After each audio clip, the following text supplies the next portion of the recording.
Hi guys, thanks for tuning in and welcome to another part of this video. Thank you so much for the love and for the support that I received on the previous video that I posted about like how I got to stay or to remain in Germany after my visa expired. And if you haven't watched that and you're watching this video, then you can of course go and start from there. I will link it in the description down below, and then you can be able to connect 1 and 2 together.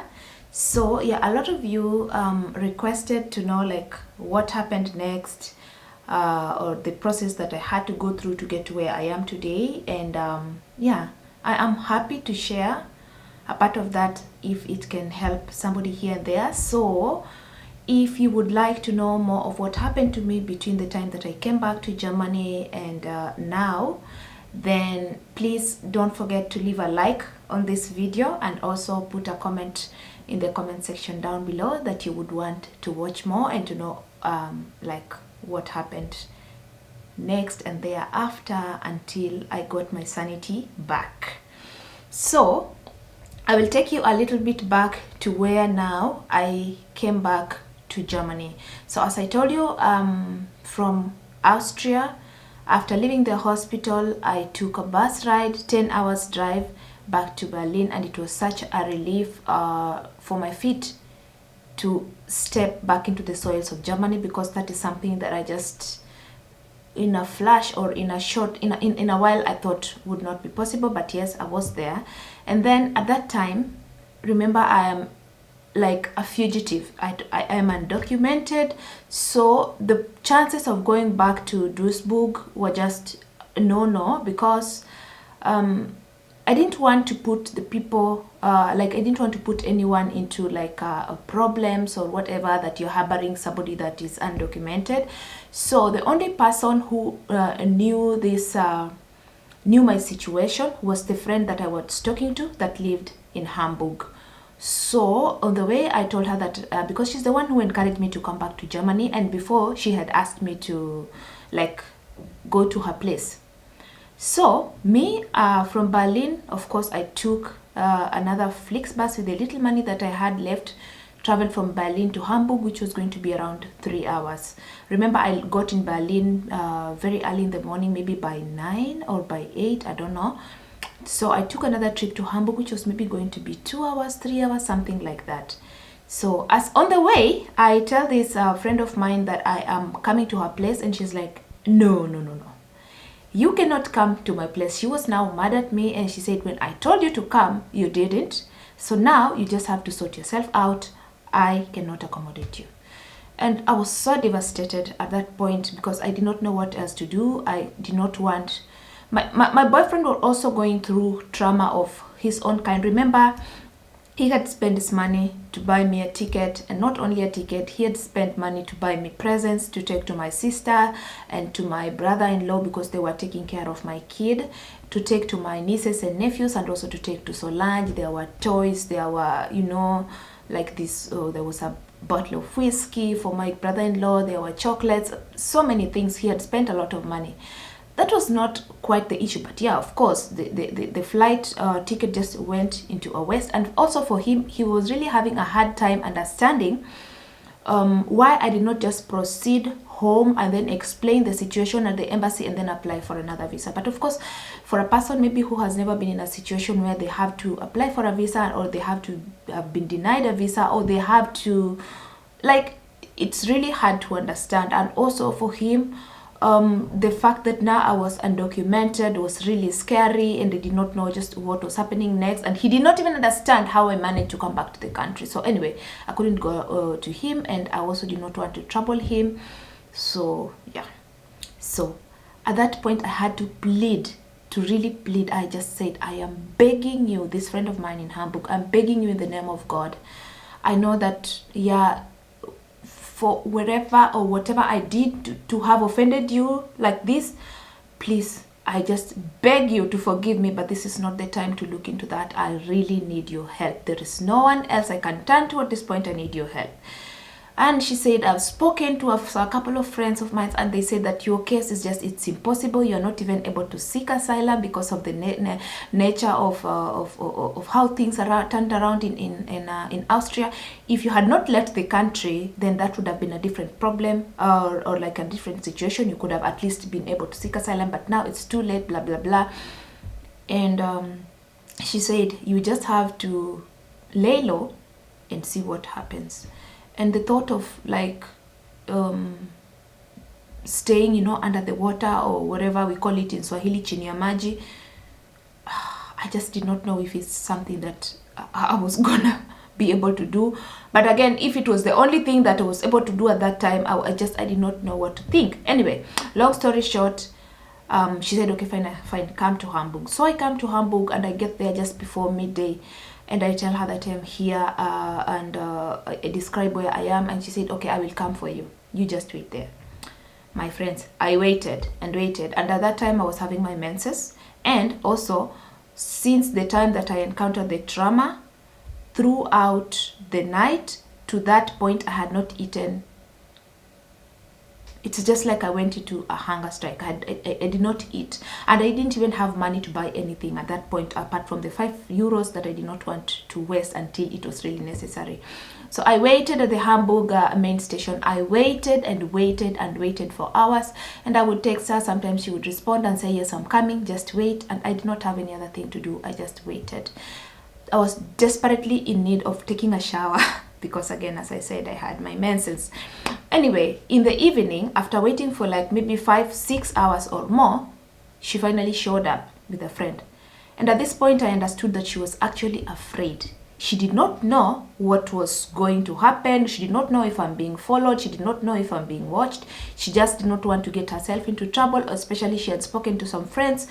And the situation was just so unclear. She doesn't know exactly what happened in Austria. And she doesn't want to get herself into problems for her to even maybe lose her own papers or her residency. Anyway, she came in the evening. She came with another friend for support because she was really afraid. Then they took me to a restaurant just there at the Hamburg station in McDonald's. Then they started questioning me. You need to tell us the truth. What happened, so that you can see how to help you. And I tell them, I'm telling you the truth, this and this and this. And she said, are you sure your fingerprints were not taken in Austria? I said, no, my fingerprints were not taken at any point because I was exiting. But I'm sure, yeah, my fingerprints were not taken. She said, if your fingerprints were taken, then it's so complicated. I said, I'm so sure my fingerprints were not taken, only my passport. They looked at it. Of course, they scanned it, and that's it. So they asked for the letter that I was given in Austria, and I gave them, and they tried to analyze it and to interpret it. And they were like, now you're supposed to pay a fine of I don't know how much. It was so much German. They also could not understand clearly. They were all Kenyans. And later on, they took photos of this document, sent to a German lady, I think, who understands the law and everything. And I think, yeah, she tried to give an interpretation there, which was not very clear, and it was making me really anxious. I was so scared. I was so scared to even move, because anywhere to even walk around, because I just thought that I could get arrested or something like that. But in any way, then another friend again of this lady who works with actually the immigration and refugees and blah blah, said that, yeah, anyone has the right to seek asylum, and it doesn't mean that your asylum case will be accepted or rejected right away. They have to listen, and if it's supported by the immigration laws or whatever, or the refugee laws or whatever, then they see how to proceed. So yeah, this friend said, yes, I can do it. I can do it, because at that point it was the only thing that was left to do other than kukaa chini ya maji, which was not an option unless it was the only option. So yes, I stayed with this friend for like 3 days, and she keeps telling me, relax. The two of them telling me, relax, stop being afraid. Because they said, in the state that you are in, you are not even in a position to go and explain yourself. You just get yourself into more trouble. You have to relax. So I had to stay there for 3 days until I was totally in control. Like I could think straight, that I could talk straight. And all this time also just the thought of whatever the content of the message that I got from the SMSs, I cried. I kept crying. The more I thought about it, I kept crying for 3 days, because it was so much like demeaning, whatever. Anyway, so I think, and then I told I kept of course updating my boyfriend, this is what is happening, this is what is happening. And he said, now you're going to do one thing, you're going to surrender yourself to the authorities, and whatever happens, but at the end of the day, you need to do things right. You cannot stay under the waters. You need to do things right. And yes, you explain yourself to them, and then you see what happens. So at that point, I knew I was between a rock and a hard place, and I had to also just say, please, just be patient with me. Don't get like anxious. Don't get angry. Don't get what. I'm also in this very confusing situation that I don't even know how it's going to come out. So after the 3 days, the friend of mine gets me a ticket, and during this, remember, my bag. I don't have my bag. I had one big suitcase and one small suitcase. So this one big pink suitcase, pink and black suitcase that I had all my documents and everything, was left at the airport in Austria. At that point, I don't know how to recover it. So I don't have my clothes, I don't have my undergarments, I don't have what. So these friends actually like bought me some undergarments and gave me some clothes that I could change, and then just took my bag. And on the 3rd day, I said, if it's possible, let me just go. I don't want to stay any longer. And I just kept trusting in God, that the God that enabled me to come back to Germany had a plan. It is not my plan. It was not my wish to be in that situation, but I was just going to surrender myself to the will of God. Whatever happens, as long as it's happening according to the will of God. So we take a train, and we went a long distance in Hamburg. We went a very long distance to the place wherever the refugees or whatever asylum seekers were going. And at that point, it was the time that so many people from Ukraine were coming into the country, so they could not tell who and who. But in any case, as I go to the gate, I was just asked, okay, well, how can we help you? And I said, I'm here to seek asylum. And I was asked, where are you coming from? I said, I come from Kenya. And they said, like, what is your name? Do you have any documents to identify yourself? And I had my Kenyan ID. Yes, I gave it to them. They looked at it. So I was registered, and then I was sent to another office. I was now sent to another hall. Getting in there, again, asked the same question, and then a form was filled. They asked me some questions about my height, my weight, my name, where I come from, like give all the information about myself that I could. And then at that point, they don't ask me exactly why I want to seek asylum. They just, I want to seek asylum, okay, I want to seek asylum. But of course, it doesn't end with that. You know, somebody might think that, oh, it was just a very easy process. You say, oh, I want to seek asylum, and then they let you in the country. So of course, it doesn't go like that. It's a very long and strenuous and psychologically draining process that is not for the faint of heart. So yeah, at that point, I get ready, and I'm so scared. I am really, really, really, again, so scared, because I just don't know what is going to happen. And then I was called in to another office in the back, and I was told, leave your bags there. And I was just so suspicious of everything. When I'm told, okay, come with us, you know, like people dressed in army uniform, I'm like, okay, what is happening? So I went there. They took my fingerprints at that point, and took took some photos of me, and then once they were done with me, they told me that they are sending me to another place, because I cannot stay there. They are sending me to another facility where now I can go and present my application for asylum. This was just like a reception facility where they receive you and then they enter you into the system and then they send you to the applicable place, mostly according to your nationality. So for Kenyans who want to seek asylum, then they are sent to some place. It's not even in Berlin, but in a place closer to Berlin. So they give me a bus ticket. They give me a train ticket actually that was worth around 102 euros. They take care of everything, because at that point they don't know your situation. You are helpless. So they gave me a train ticket. They gave me the directions on like which trains to take and all that. And they tell me, they gave me a paper that had a photo of mine and a copy of my ID, and they said, now these are your identification documents. If anyone asks, these are your identification documents until you reach the place that we are sending you to, and make sure you go there as soon as possible. Do not delay. So immediately, I did not even spend a night. I did not spend the whatever time there. They offered me, like, there were some snacks there that I could eat, but I did not want to eat. At that point, I'd just gone into fasting and to praying to God just for direction, because again, I was so scared.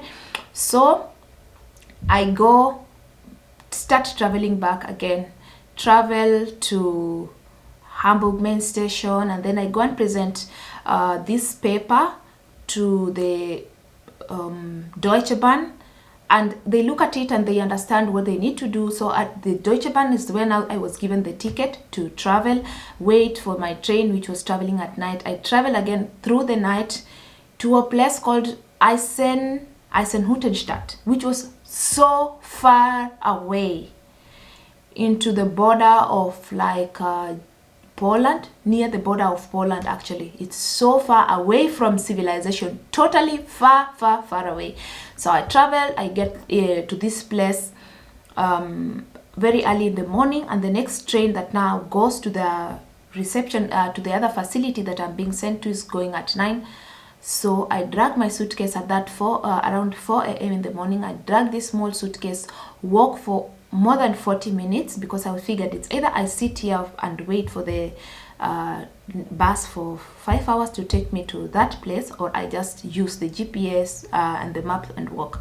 Drag my suitcase in that darkness, just praying to God that nobody is following me, because at some point I was using like a path through something that looks like a forest, whatever. And I walked until I got to that place. I get to the gate and they ask me, okay, like, what do you need? Where's the paper that you were given for the reception facility or whatever? I don't even remember those things right now very well, but I gave that paper, and then I am allowed to come in to it was now like a camp, a refugee camp. I go, and again, there are people that are waiting, like there are some security officers again waiting at the front, and I'm given a bag, like a polythene bag that has beddings, that has soap, lotion, shaving cream, like sanitary towels, anything that like a lady would need to use to survive. And then I'm given like some vouchers for me to go and for me to be able to get food from the canteen. And then what else was I given? And then I was given an appointment that by 9 or by 8 I need to go and get tested for COVID before now I can be allowed to stay in the camp. So at 9 I come back and then get a test for COVID. It was negative, and then now I started my life there. We were in this room. I was put together with the Ukrainians. Crazy. This room, at that point I got one Ukrainian lady, and I was given a key to the room, a key to the bathroom. Like, it was just camp life, like a really interesting kind of a life. Everyone there has their own issues. This lady coming from Ukraine had lost her family, her mother, her father, and then she didn't know what her brother was, and everyone was just there with their own issues. At that point I did not meet any Kenyans at the camp. So I just continued to stay for some days, waiting for now the official registration, because you don't, like, things were not moving that fast. You just have to stay, and at that point, once you enter the camp, you don't have the free movement to leave as you wish or whatever, to go wherever you are. You are restricted to stay into that place until you're given the permission to go. You can go out, of course, to the supermarket, but just around the area. So I stayed there for like, I stayed there for like a couple of days. Eventually met some few Kenyans, and then that is now how my life started. But that is not, of course, how everything ended. That was just the beginning. I hadn't even now gone through the entire process. So I do not want this video to be very long, but just in a nutshell, this is now what happened between the time I left Austria and then came to Hamburg, and then now finally went to the camp. So if you want to hear more of what happened, of course, don't forget to leave your comment down below. Don't forget to like, to share, to comment, to subscribe, all the good stuff, and I'll see you on another video. Bye.